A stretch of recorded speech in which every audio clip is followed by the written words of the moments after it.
Okay, so good morning, everyone. Welcome to our virtual class. This is for the course BAM 6102 Marketing Management. So once again, I am your assigned online learning coordinator for this course. I am Professor Maria Romana M. Daguio. So welcome, everyone.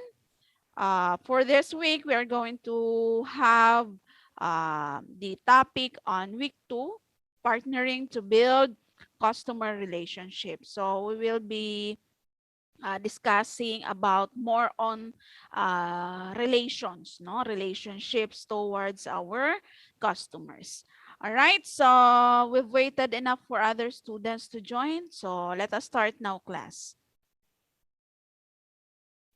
All right, so we have here our agenda for this discussion. So we will have relationship marketing strategy, building and maintaining relationships, targeting and adapting relationship marketing strategies. Again, targeting and adapting relationship marketing strategies, relationship dynamics and life cycle stages. Then managing relationship-based sustainable competitive advantage. Under that, building relationship equity and some takeaways. All right, so let's talk about relationship marketing. Okay, so this relationship marketing or RM process, no, namely identifying, developing, maintaining, and terminating relational exchanges to improve performance can produce relationship equity. Okay, so other definition of relationship marketing, it is a form class of marketing that is developed from direct responses, no, of marketing campaigns that emphasizes customer retention and satisfaction rather than the sales transactions. So this form of equity in combination with brands and offerings, in turn, can lead to a sustainable competitive advantage. So when you say competitive advantage, again, that is your edge, no, compared to your competitors. When you say naman sustainable competitive advantage, this is an edge that is not only considered for a short period of time, but this is making sure that what you have as an advantage will be experienced or be your benefit, no, not just for today or for next week, no, but for a longer period of time. So relationship marketing focuses, class, on building up customer loyalty. Okay, so our main goal here is to build customer loyalty. That includes, say, for example, listening to our customers, providing what they want, connecting with them on personal level, and also customizing offerings for them. So we really need to determine their needs and wants, and we must customize, meaning tailored fit dapat, no? So kung ano yung preferred ng every customer, that's what we are going to provide. Relationship marketing and branding strategies that focus on building equity often overlap. So, why overlap? So, it is now for the firm class to decide whether or not they need to focus on the prevention of negative experiences to customers, or will they try to develop, no, the good experiences that they have previously offered to the customer. So with that, customer relationship management also takes place, no? It is the managerially relevant organization-wide customer-focused application of relationship marketing using IT to achieve performance objectives. Okay, so that is relationship marketing.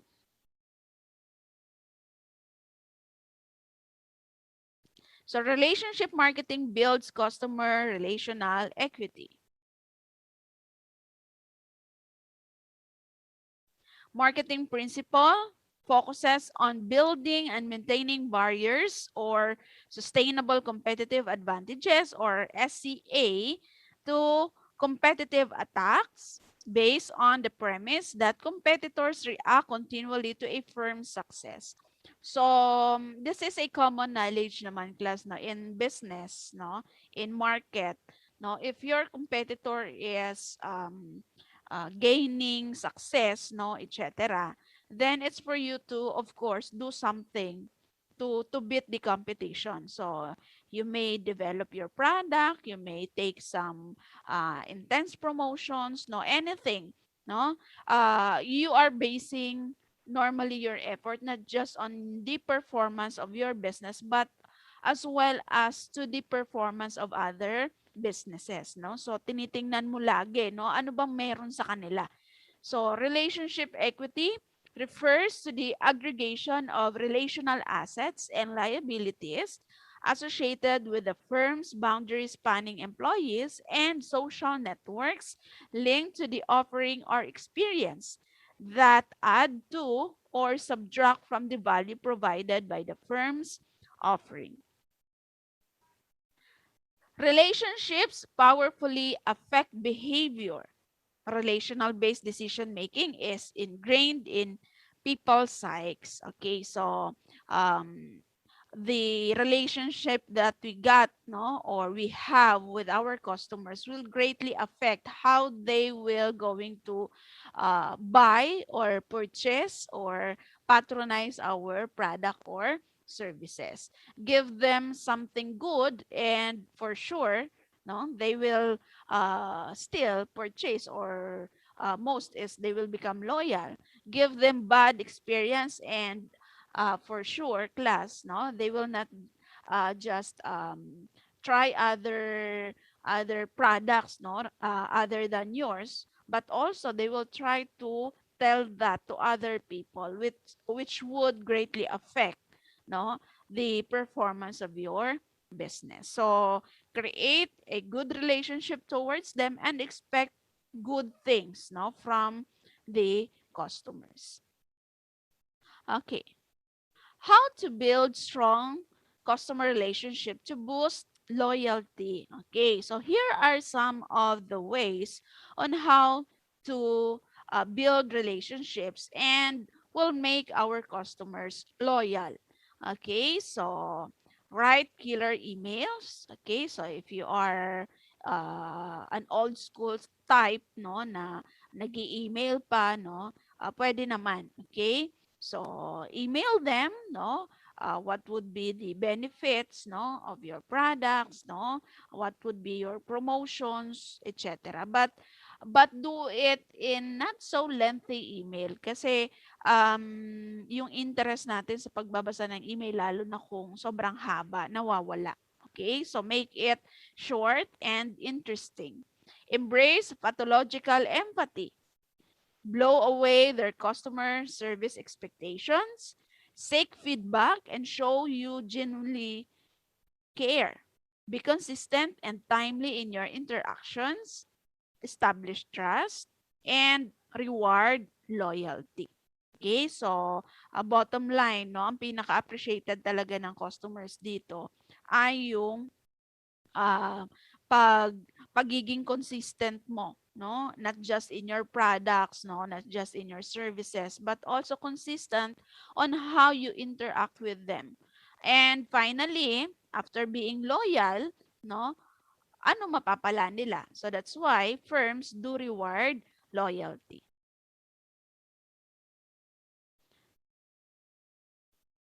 What is important to building customer relationships? So building customer relationships is important because they increase sales, reduce customer attrition, deliver invaluable marketing, boost employee morale, and turn customers into your research and development department. So these are some of the benefits, no, or importance of having a good customer relationships.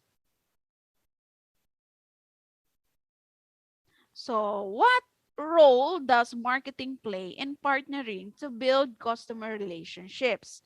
So, marketing plays a key role in planning.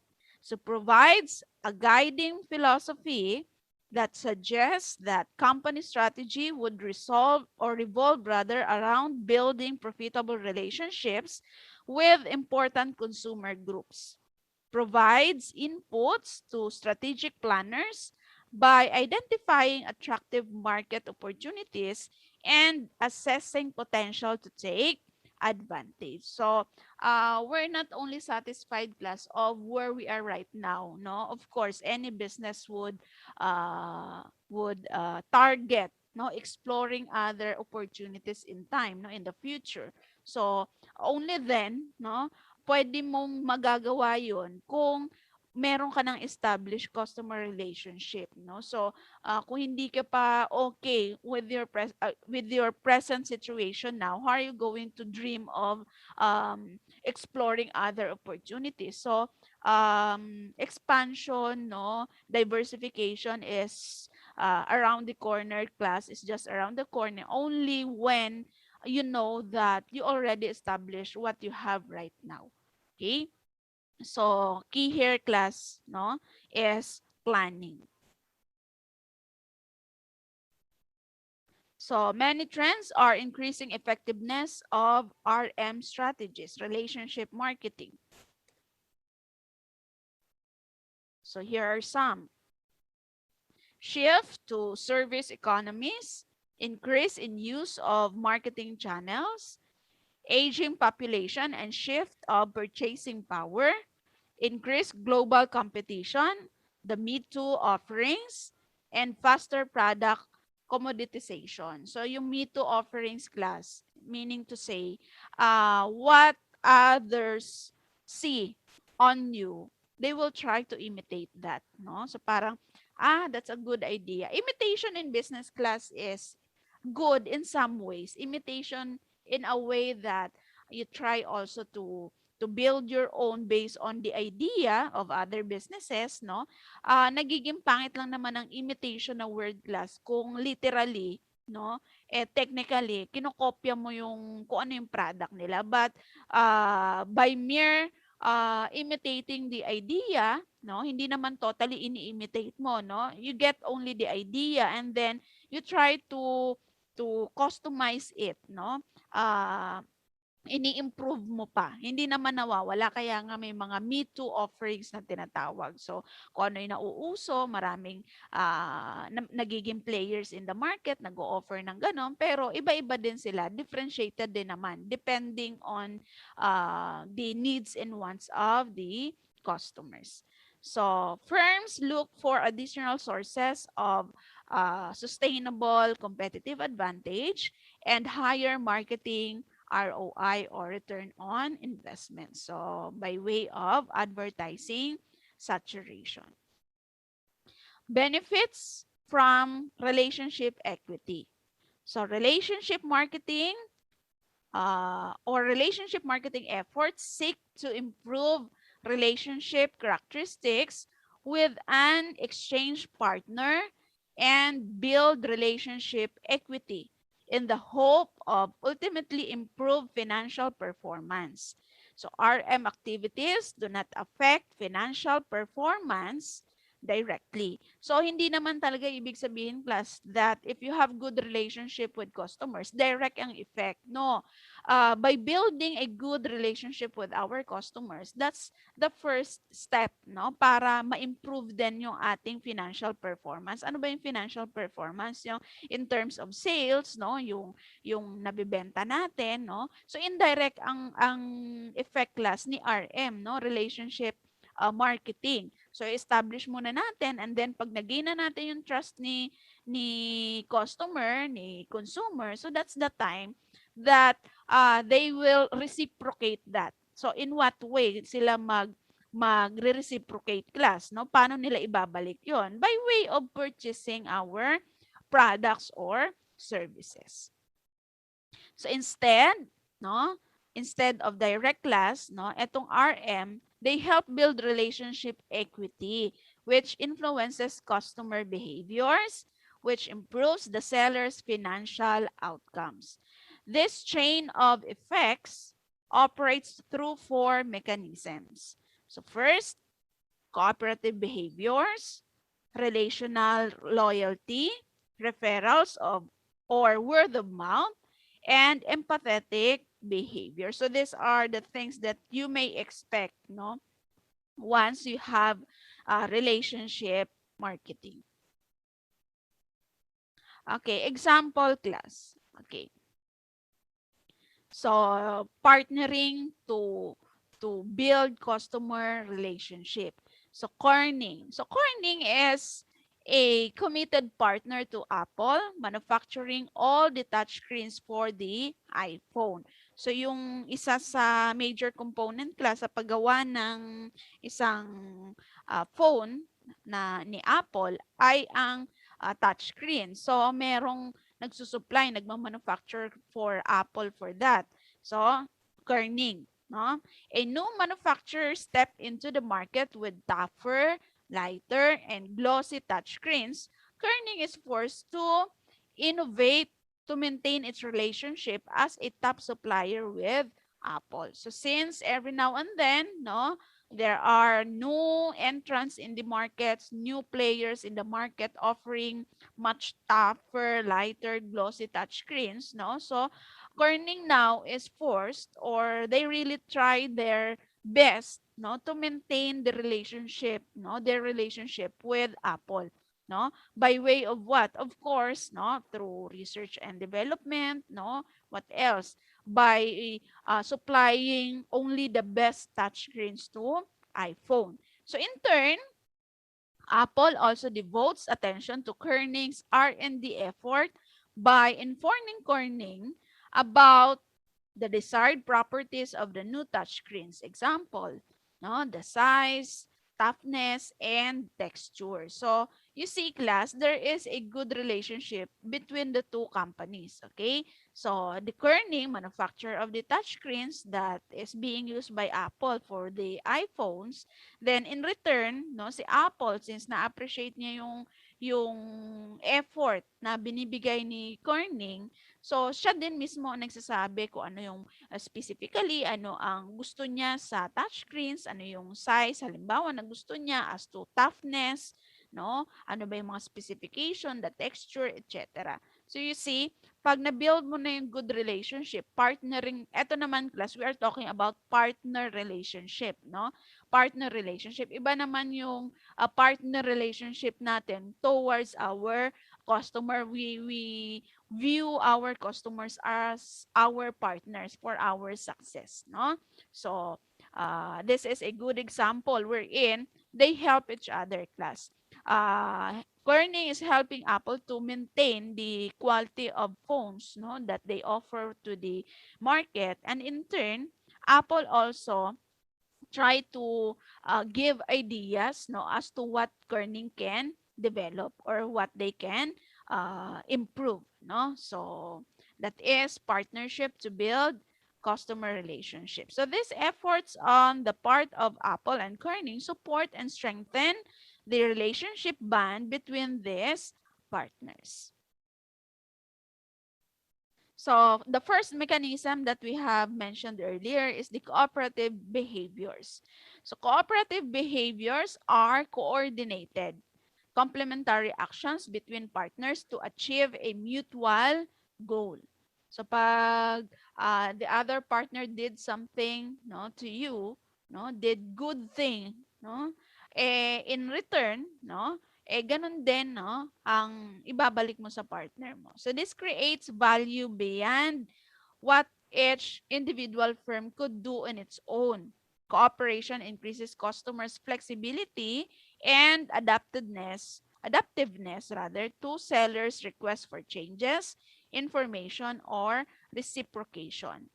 If the customer obtains its portion of that created value before the seller or vice versa, then the seller must wait for the reciprocal benefits.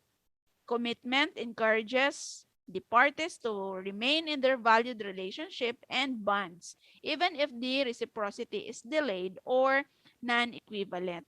So bottom line here, class, once you did something good, no, hindi agad naman na nare-reciprocate yun, no, na ibabalik. Or sometimes, yun na ibabalik is not equal to what you have given, no? So, okay lang yun. Halimbawa, sa business, relationship of business toward its customers, no? So, of all these massive marketing efforts that you did, no, why is it that the financial performance of the business is still like this? So, hindi naman nangyayari yan overnight. Remember, ang effect loss is not direct, no? So, as the time passed by, no, makikita mo na magkakaroon naman ng improvement. Okay? So, hindi man maibalik agad, no, ma-reciprocate agad, no, equal to what you have given, no, stay or remain committed, no, to that relationship.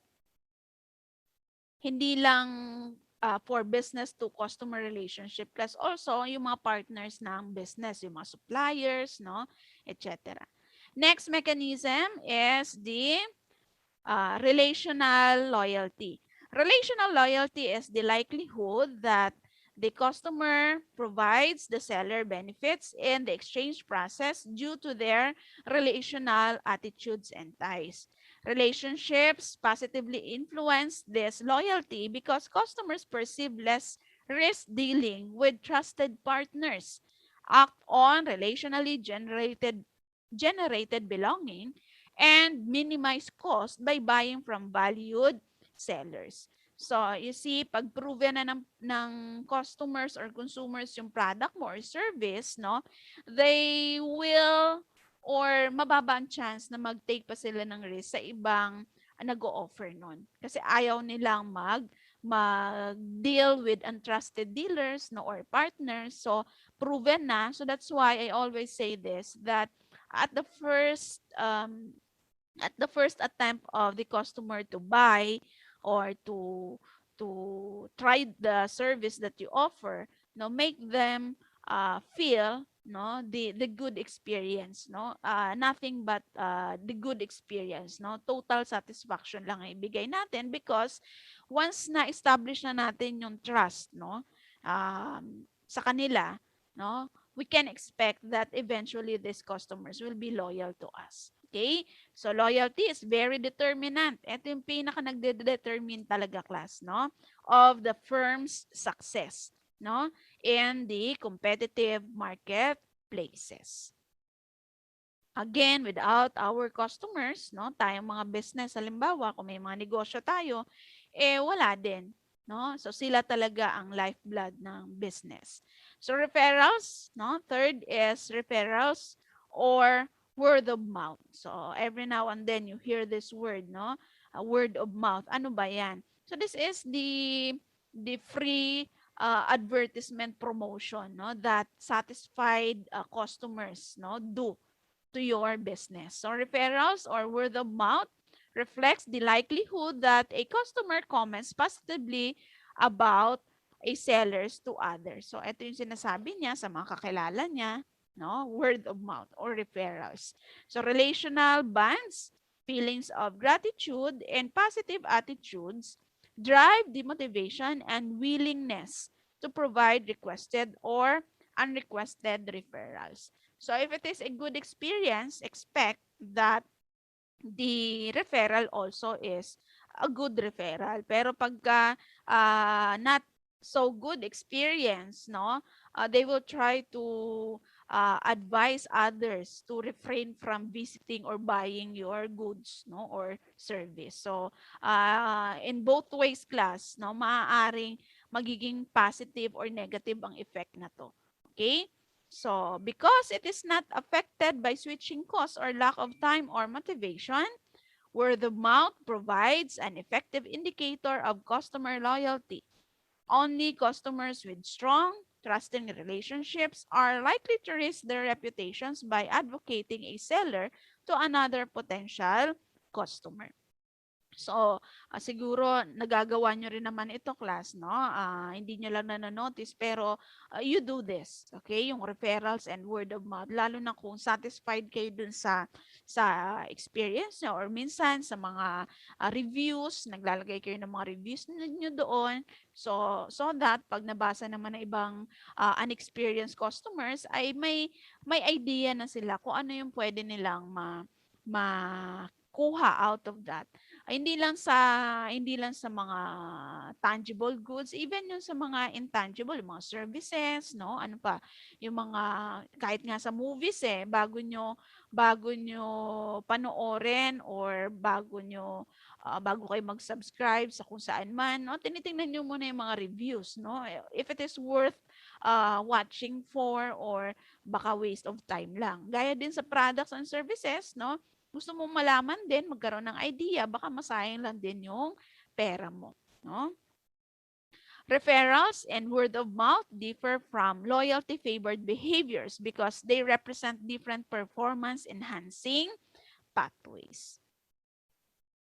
May mga loyal customers class, no? Aminin natin. May mga loyal customers na kahit minsan na nakaka-experience ng hindi maganda sa business na 'yon or sa store na 'yon, they can understand. Magkaiba 'yun yung word of mouth tsaka yung loyalty. 'Pag loyalty kasi nasa level ka na yung trust mo na-earn na ng business and you can understand, no? Halimbawa, delivery na late lang or may problem dun sa product na naibigay sa'yo, you can easily understand, no? Hindi ka yung tipo na dahil dun sa na-experience mo ay magsi-switch ka agad, no? Pag loyal customer ka class, na meron yan kakayanan na umunawa, no? Kasi you acknowledge the fact that hindi naman talaga perfect, no? Kahit naman si customer, hindi naman din perfect. Much more of the business, no? So, for as long as merong effort na ginagawa si business to cope with that, no? Para ma-console ka niya doon sa nangyari, then loyal customers will continue to be loyal. And then last is empathetic behaviors. Empathetic behaviors are defined as having a greater likelihood to be influenced by perceptions of the seller's position.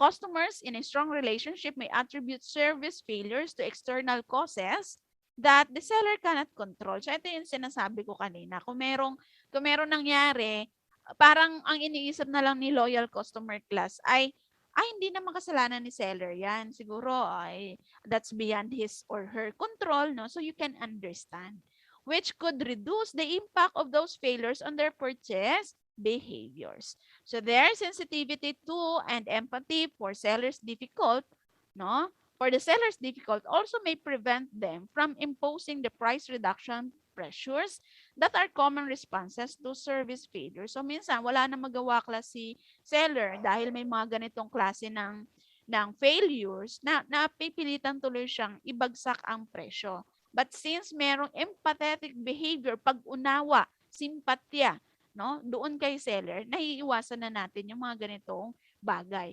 Yung para lang masatisfy si customer dahil sa merong failure, bababa mo yung presyo, magpapa-freebies ka na lang, no? Etc. Parang pambawi, no? But because of this empathetic behavior, consumers can understand, no? They can relate that to external causes, no? Yung labas, yung out of control na ni seller. Okay. So, tingnan natin no, yung example class ng being loyal. Okay? So, this is an example of e-commerce in China that established the idea of being loyal. So, e-commerce is a firstly competitive and growing market in China with annual consumer spending of $540 billion US dollars and hundreds of notable players.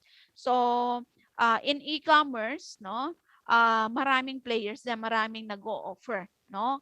Ang business na yan class sa isang taon ay nagkakaroon ng 540 billion spending. Yung ginagastos ng tao para lang sa e-commerce. Yet, Sabi dyan, 61% of consumers are loyal mainly to just 3 firms. No, kahit pang sabi natin dito, hundreds no of players. Pero 61% of the total consumers no still manage to be loyal in just 3 firms. That's Taobao, JD, and Tmall.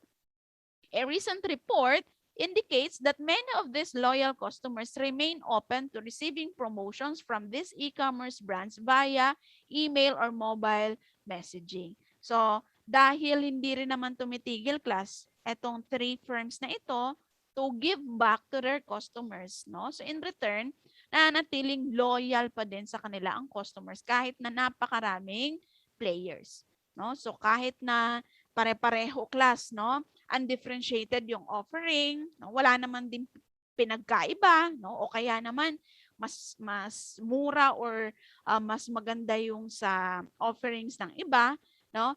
Since they are now loyal, no, to the firm or to these firms, no, this 61% of consumers nanatili sila or nagsistay sila doon. Kasi in return, these 3 firms do offer incentives and rewards no to their loyal customers. So they also are 19% more likely to visit their preferred brand's website where they not only spend more but also are more forthcoming when it comes to sharing private information about their brand preferences. The power of gratitude and reciprocation. Yung pagbabalik natin, class, kung ano yung natanggap natin. So the sentiment which most immediately and directly prompt us to reward is gratitude.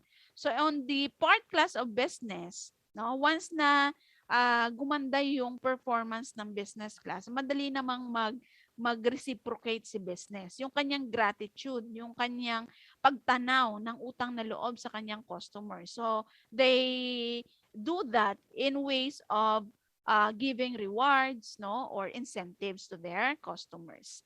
So evolutionary psychologists show gratitude and reciprocity rather, have some heredity basis and argue that it provides individuals competitive advantage. So pagka si customer din class na feel niya na nabigyan siya ng value ng business, no? Bilang pagtanaw din, nagiging loyal siya. Okay? Nagsistay siya. So gratitude is a catalyst for starting relationships, leads to reciprocity norms. So that is the residual of gratitude. Failure to feel gratitude, sign of psychosis. So pera na lang kung hindi ka ikaw yung tipo na hindi ka makaramdam ng sense of gratitude, yung wala kang utang na loob. Halimbawa, yung business na yan offer only the best products in a competitive price and yet you manage to switch to somewhere else, no, other business. So actually that's your right, but um somehow the company is expecting no consumer or customers to be loyal, no. So despite the efforts class of the business, no, sabi nga natin hindi naman yan lagi equal ang nare-receive. Okay, so it takes time, no, medyo hindi ganun kabilis, pero you just continue to do what you think is best. Okay. So, si consumer naman, ako bilang consumer, pag nagawan ako ng, halimbawa, ano na lang, kahit yung mga simpleng sa tindahan, no, bibili ka sa tindahan, kung maayos kang ine-entertain ng tindera, halimbawa, hindi masungit, no, so parang yung loyalty mo, doon na sa tindahan na yon, no, rather than choosing to purchase to other stores, no, you choose to purchase to someone na tingin mo valued ka. Okay? Mababa nga ang presyo, yung service naman. Something like that. So building relationship takeaways. So RM has a strong impact on performance, especially word of mouth, and may be getting more important than Sorry, ayaw na mag-next. Okay.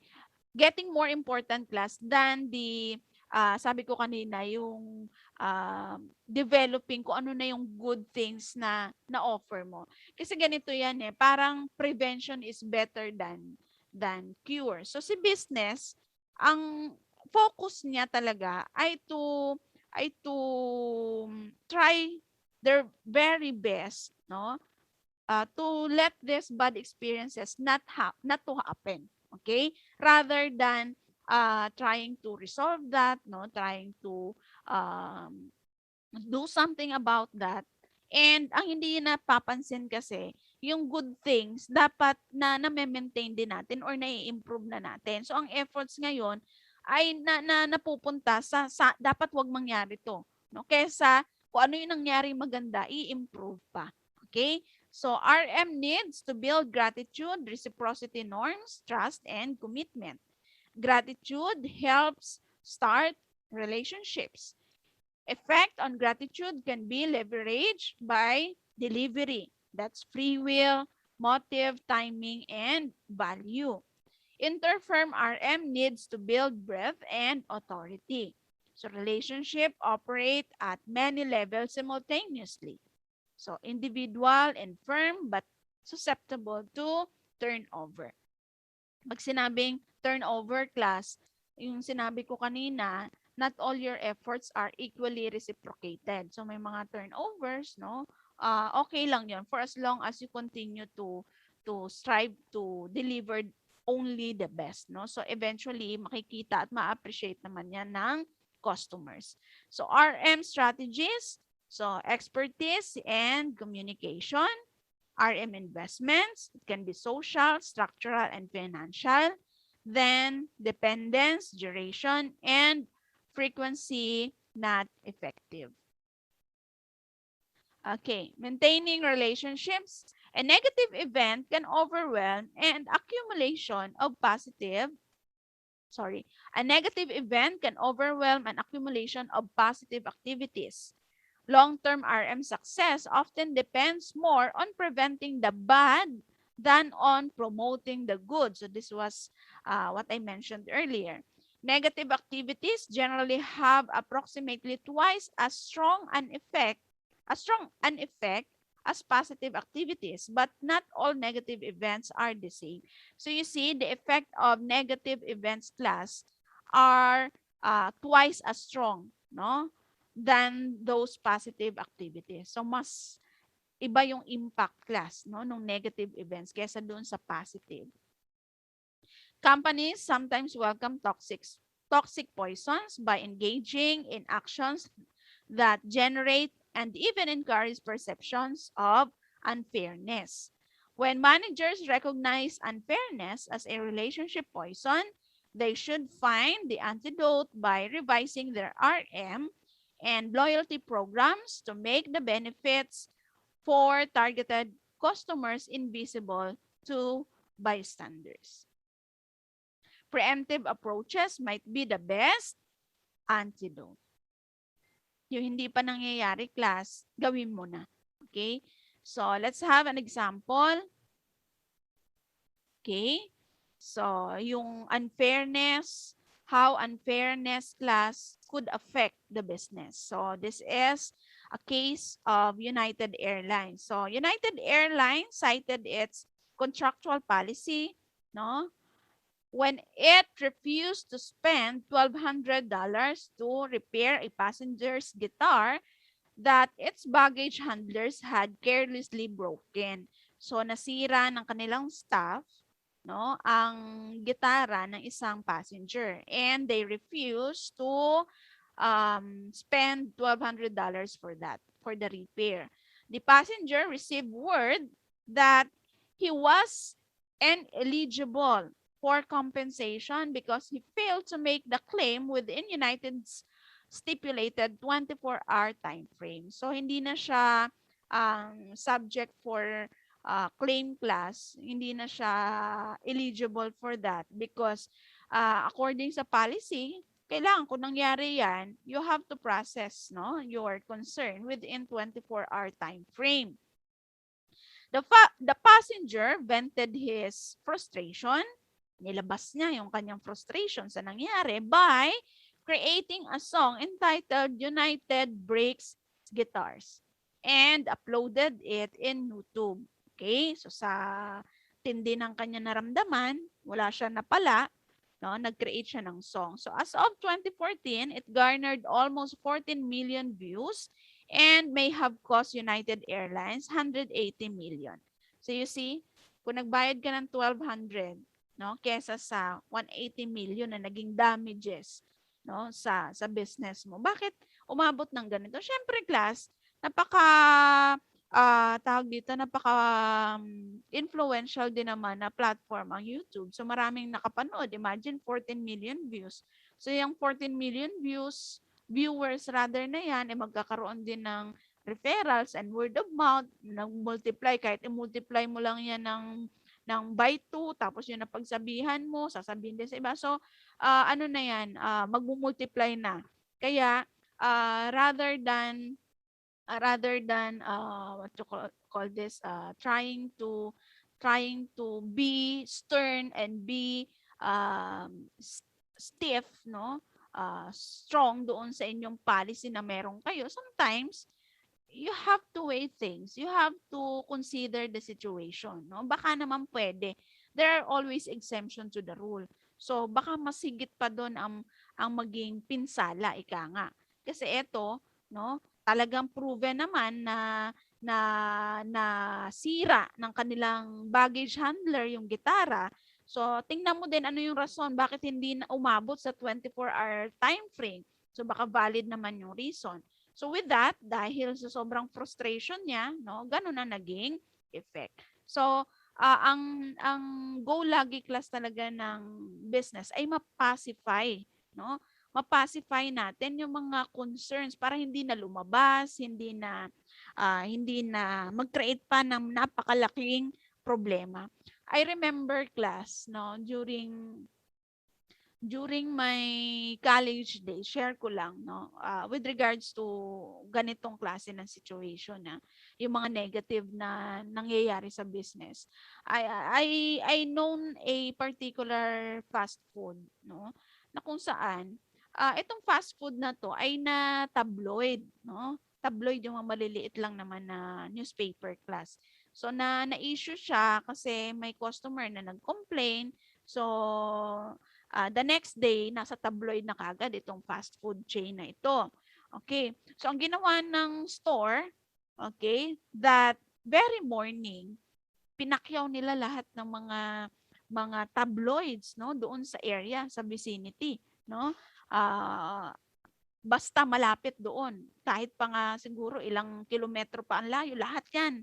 Nagbayad sila ng tao para bilhin lahat ng pakyawin, lahat ng tabloids malapit sa area. Bakit nila ginawa 'yon? That could mean cost, no? Sa business doon sa fast food na 'yon. Pero mas malaki ang mawawala sa iyo kung yung isolated case na 'yon ay malaman ng tao. Okay, ang pinoprotektahan mo dito ay yung reputation mo. Hindi natin talaga maiiwasan na once in a while makakagawa ka ng hindi tama doon sa expectation ng tao. Pero it doesn't mean, class, na forever mo nang dadalhin yun at wala ka ng chance na baguhin pa yun, no? So, ang ginawa nga nila, again, going back, binili lahat ng mga dyaryo doon sa paligid para lang maiwasan na merong customer na makabasa. Kasi pag nabasa yun, sigurado, hindi naman din maiintindihan kadalasan, no, ng ibang customers na isolated case lang yun. Ibig sabihin, hindi naman sa lahat ng oras ay ganun ang nangyayari. Okay? So, that is one way, class, para maiwasan mo, no, tawag dito, makontrol mo yung magiging pinsala. So, dito sa example natin kay United Airlines, wala man lang nakaisip na pwedeng maging ganon ang maging damage. Okay? So let's move on. Maintaining relationship, preventing the bad is more important than adding more good. So ito na yung na-mention ko kanina. Prevention ng bad, no, than adding good. So negative behaviors impact relationships more than positive behaviors. Meta of 38,000 relationships shows negative activities have twice the effect of positive activities. Conflict and opportunism also have strong negative effects. People seek explanation for negative more than positive events. So pag may nangyayari sa kanilang maganda, hindi na masyado sila nag-aanap ng explanation for that. Pero pag negative ang nangyari sa kanila, lahat halos ng pwede nilang pagtanungan or gusto nila alamin, gagawin nila. Unfairness judgments provide insight into motivation for bad events. Unfairness plays a large role in undermining relationships since individuals feel emotional need to punish unfair behaviors even at a cost to themselves. So minsan pag may nangyari sa ating hindi maganda, kahit pa nga magastusan pa tayo, gusto lang talaga natin panagutin, no? Yung gumawa sa atin nun. So hardwired psychological behavior to prevent cheating and example din ito yung mga nangyari dun sa example natin sa United Airlines and some cases for Starbucks. However, firms often expose themselves to the toxic effects of unfairness. Lost cost Lost customers analysis shows that customers often leave due to emotional push from unfairness. Okay? Kaya minsan daw ang nagiging reason bakit umaalis, no, yung customer is because of emotional push. So loyalty, reward, and relationship programs are often the culprit. Okay? So kung merong mas magandang loyalty program or reward program ang ibang business rather na ino-offer, so nagiging dahilan yun class, ng culprit, no? Nagiging dahilan yun para iwanan ng ibang customers yung business na kung saan sila talaga nagpa-patronize. So, program participation tops 1.8 billion, no? Average US household subscribes to 14 different programs but often fail to meet financial expectations. Benefits to target customers can be overcome or offset by damage to bystanders. Some programs are only available to new customers. So let's have takeaways. Preventing customer perceptions of unfairness may be highest impact. No? So we have here RM strategy, prevent large negative effect, suppresses negative effect of other negative activities, prevent punishing or retaliatory behaviors. Understanding true effectiveness of loyalty programs needs a multidimensional view. So, you need to have the reward element perspective, reward delivery perspective, and the portfolio perspective. So, that's for targets and bystanders. However, relationship marketing doesn't always work. Some customers try to avoid relationships. No? For them, that is only a hassle, no? Cost and time. No? Prevent psychological debt as no, they feel pressure to reciprocate and or guilt. So alam kasi nila, pag nagkaroon na ng relationship, magkakaroon na sila na, mapipressure na sila to reciprocate. No? Pag may relationship na, parang mapipilitan na sila na, dito na ako bibili kasi mabait naman sila sa akin or what. So RM, more effective to customers that are relationship-oriented, desire or need relationship to solve an exchange problem, and want governance benefits. So, ito yung mga customers na gusto ng flexibility, no? Minimize need for monitoring, cooperation, safeguard assets, and manage risk. Minsan kasi risky din talaga mag-try ng bagong product, no? So doon ka na sa proven and tested. So marketing and adapting relationship marketing strategies. Various casual drivers are responsible for RM effectiveness and building relationship equity.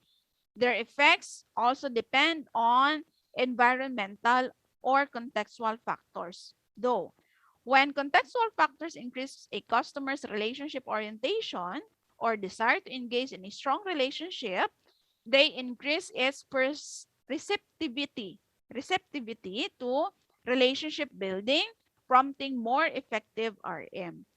RM with customers without a strong relationship orientation imposes cost without parallel benefits. So parang gumagastos ka lang, no?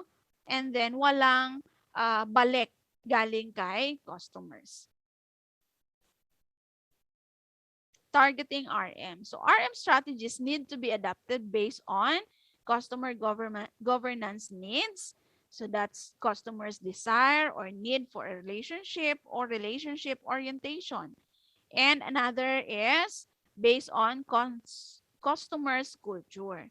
In general, RM will be more effective when product dependence is high, category involvement is high, industry has high relational norms, salesperson is more competent, individualism is low, power distance is high, institutional trust is low, and in service and channel context. RM effectiveness will also depend on the relationship stage or state. So we have here the um, relationship life cycle stages. So let's proceed here for a while class. This one. So this is the customer relationship life cycle. So just like the product life cycle class, it all starts with the exploratory stage, no, introduction stage. Okay, so here, no, you may use gratitude, communication, and competency-based strategies to build reciprocity norms and explore potential. Next stage is the growth or development stage. So use bilateral investments to exploit the relationship potential by building strong relationship bonds. Phase 3 is maturity or maintain stage. Don't neglect ongoing communication and investment or betray unfairness and conflict. No? Sabi dyan, don't neglect or betray the partner.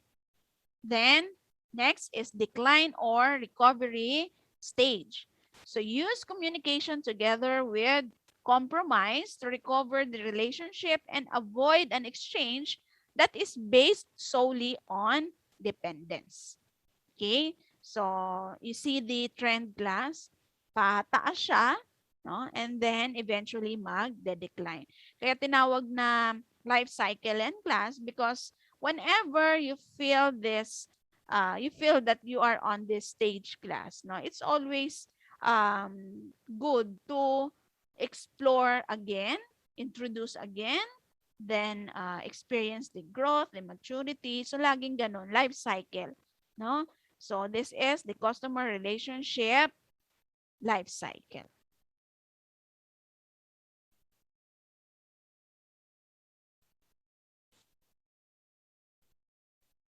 Okay, building relationship equity. So, the process of building relationship equity consists of two main steps. A firm needs to develop a strong foundation that supports relationship building and maintenance. Number two, with this foundation, the firm can begin to implement relationship marketing and loyalty programs targeted at specific customer groups designed to generate specific relational outcomes across the firm's customer portfolio. So for step one, developing a strong relationship foundation. Unfairness and unresolved conflict can undo years and fortune spent on relationship building. Counterproductive to increase RM budgets without having a process that deals with customer problems, service failures, or trust violations. The individual, boundary spanning personnel with whom customers interact usually are the most critical means to create and maintain strong customer relationships. Yung mga frontliners natin, sila talaga ang dapat na maayos ang service. Because so many drivers of customer relationships revolve around boundary spanners, sellers, no, need to dedicate their RM investment to selecting, training, and motivating boundary spanning employees. Increasing the amount, frequency, and quality of communication with customer also can be effective. Regardless of the extensiveness of such external communication, though, a poor alignment to internal organizational elements with RM can undermine any effort to build customer relationships. So, listed here, class, are the best practices. Ibig sabihin, ito na yung mga pinapractice na ibang businesses na proven effective, no, in terms of relationship marketing. So, what are those? So, in on how to build and maintain strong customer relationship, we have the following practices. Assign customers a dedicated contact person, conduct relationship marketing audits, do not let conflict go unresolved. Focus the largest portion of relationship marketing investment on selecting, training, and motivating boundary spanning employees. Institute relationship marketing program focused on increasing the amount, frequency, and quality of communication with customers. Minimize the proactive use of financial relationship marketing programs. Measure multiple aspects of relational assets, and allocate relationship marketing investment dedicated to specific programs, primarily to social and structural programs. So these are some of the best practices na pwedeng gayahin, no, sundin, no, ng ibang businesses because these are proven to be effective. Next is how to get and adapt relationship marketing. Give customers an opportunity to reciprocate soon after receiving a relationship marketing benefit. Leverage relationship marketing investment by providing the benefits when the customer's need is the highest and the benefit provides the most value. Third, leverage relationship marketing investment by designing programs to increase customer perceptions of sellers' free will, benevolence, risk, and cost in providing the relationship marketing benefit. Then last, the effectiveness of relationship marketing can be enhanced by actively targeting investments towards customers with high relationship orientation or the need and desire for a relationship. We're now in step 2 class.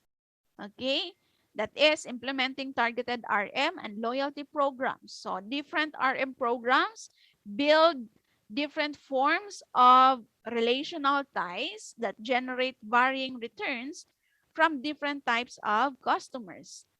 Social RM programs use social engagement like meals and sporting events to convey the customer's special status. Structural RM programs provide investment that customers might not make themselves, such as in electronic order processing interfaces or customized packaging. Then financial RM programs provide economic benefits in the form of special discounts, giveaways, free shipping, or extended payment terms that ultimately tend to offer little relative advantage because competitors can easily match them. And for our question for discussion, class, what other ways you can suggest to build customer relationships? So let's talk about that. And that ends our lesson, class. Let us now proceed